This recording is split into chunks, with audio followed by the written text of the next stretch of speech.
Hey guys, Rob here with McDojoLife, and today we're going to be breaking down the child versus adult pressure point knockout. This is where a little girl, looks maybe around the ages between 8 to 10 or so, knocks out a grown man by barely touching him. So we're going to watch it, and then we will break it down.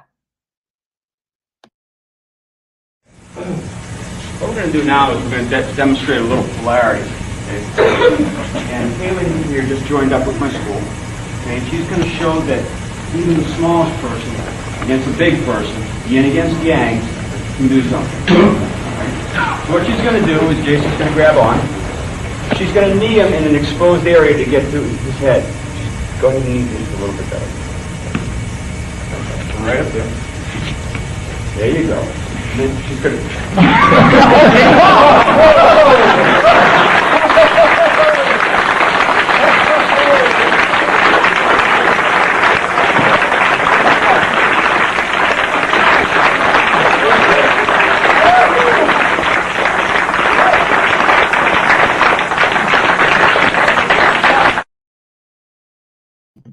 All right, so let's kind of cover this a little bit. So I'm going to turn that audio down on that, and then we'll kind of break it down a little bit. So at the very beginning, I want you to pay attention to something. It's kind of important, okay?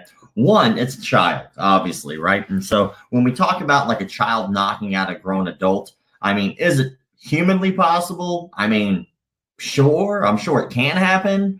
Is it possible the way that they do it here? Hell no. And to me, this is a form of brainwashing. This is a way that a cult works. So the gentleman who's actually teaching this, or the gentleman who's doing the audio, who's talking during this, his name is Evan Pantazzi, and he runs Kyosho Jitsu International. So to my knowledge, I think he's a Dillman disciple. I'm not exactly sure about that 100%. But let's just go ahead and go through the video. Let's break it down a little bit, and let's talk about what's happening and what's going on, okay? Hold on, let's get it right back to where it was, okay? So we'll start from the beginning, and I want you to just listen to what he's saying at first, okay? What we're going to do now is we're going to demonstrate a little polarity. So what he says is he wants to demonstrate a little polarity. Now, if you notice, any of these shysters or frauds, they typically use words like this. It's very strange. You'll never see like or hear most people who are like professional fighters in any way, or law enforcement trainers, or people in the military. You don't typically hear them say weird shit like that. It's just not something that's usually in the vocabulary. What I think this is I think that they tend to hide behind like acupuncture, if you will. So a lot of this stuff is based off of acupuncture charts, which is where they're getting most of this hot garbage from. So according to like the acupuncture charts that I've seen and what she's hitting in the inside of the thigh, it's something like spleen 10, I think is what they call it. But it's based off of acupuncture. Basically, the thought and the idea is that if acupuncture can help you, then it can also hurt you if you hit it the opposite way. So let's keep this going. What we're going to do now is we're going to demonstrate a little polarity. Okay? And Haley here just joined up with my school. Okay? And she's going to show that even the smallest person against a big person, yin against yang. And there he goes again. He kind of hops back onto this like mysticism thing, this yin versus yang language like that. Like, again, it's just kind of unnecessary BS. Some people do talk that way, and that's completely fine if that's how you are all talking, but it does kind of bring up a lot of red flags. Another thing that brings up a lot of red flags is when you constantly see people with shoes on the mats. Shoes and socks on the mats is usually very, very weird, like red flag.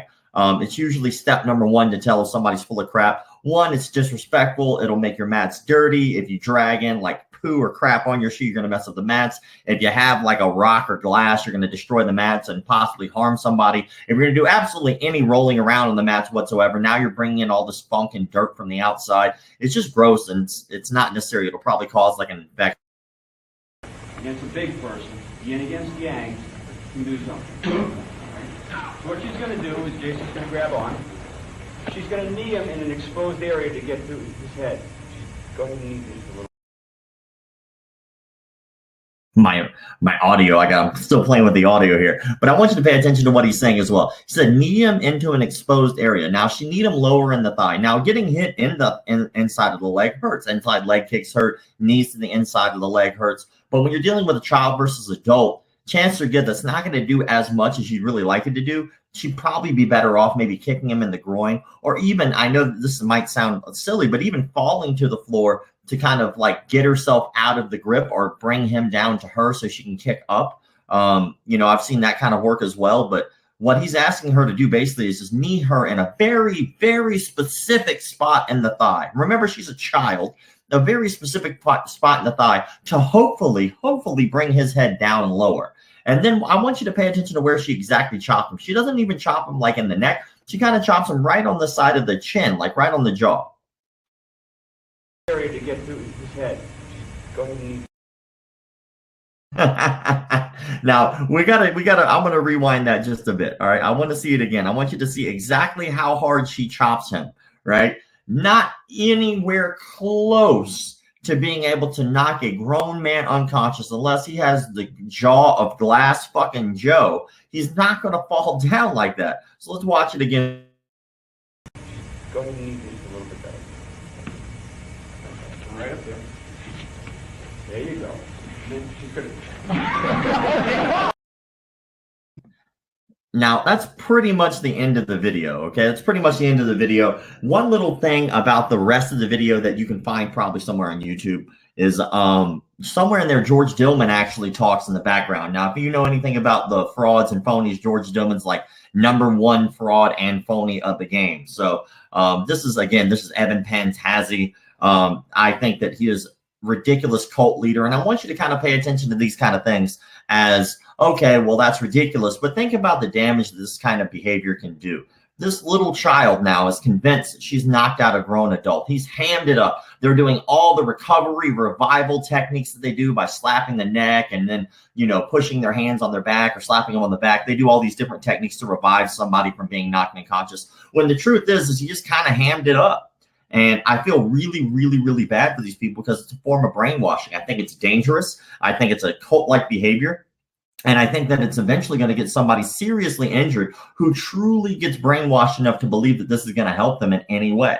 Hopefully you guys enjoyed the breakdown on these. I'll be doing them every day whenever I post on to my Instagram. I'll give you a breakdown of the who, what, why, when, and how, and maybe a little background and insight into what's going on that you're looking at. But, again, this is a Kyosho Jitsu. If you want to have a good old time about looking at some ridiculous cult-like behavior, just look that up. Also, Evan Pantazzi is a gentleman in this video. He is probably A1 cult leader in my book. So hopefully you guys enjoyed the video. Give me comments, thoughts below, and I'll try to make these better as we go. Have a great day.